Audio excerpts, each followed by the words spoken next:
कहता रू देखी रोएगा करे तो हम जाके दीदिया से कह दे। दीदिया से कहबू दीदिया हो जाए ना लगी तो उनका से कहबू तो उनको क्या तो हरो के दीदियों के कतर गोरी अपना दीदी से जना के तनी ढोढ़ी देखा के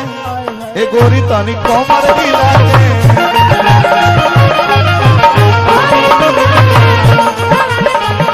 कतर गोरी अपना दीदी से जना के तनी ढोढ़ी देखा के ए गोरी तनी कोमर हिला के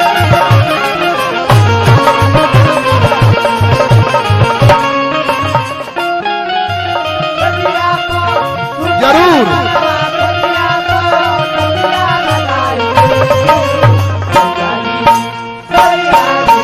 सयाज दिलवा मांगे ले गमछा बिछाई के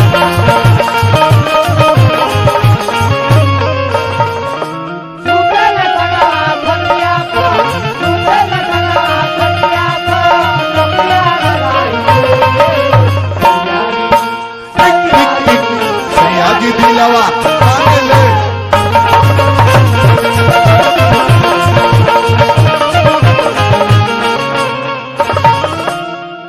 कितना सुंदर कमर हिला उतर सब तीनों कर तीनों और बा इलाय बहुत दिमागी जगह हारमोनियम पर हक होयो कर से धराई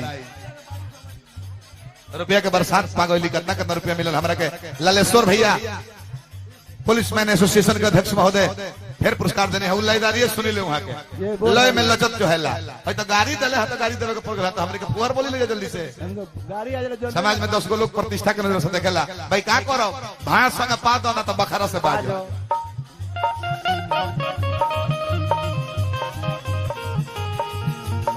बात मानो गोरी तोनी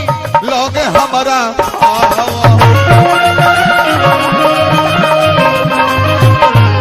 बात मानो गोरी तोनी लोगे हमारा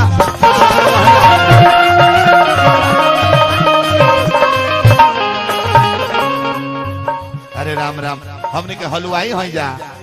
मिठाई बनाई ले जा छोई ले जा थोड़े है जा जा खाली काल भर और तो रसगुल्ला खा ले खाली आ रसवा गार के खा ले रसगुल्ला पक दे बिक देले जा हमने के तो खाली नाश्ता करी ले जा तार बदन देखे लगे तब न केहू देखता हम उघारे होकर तो केहू देखी आ तार लोग तनी भर लोग तो साफ लेके और ही लौकावा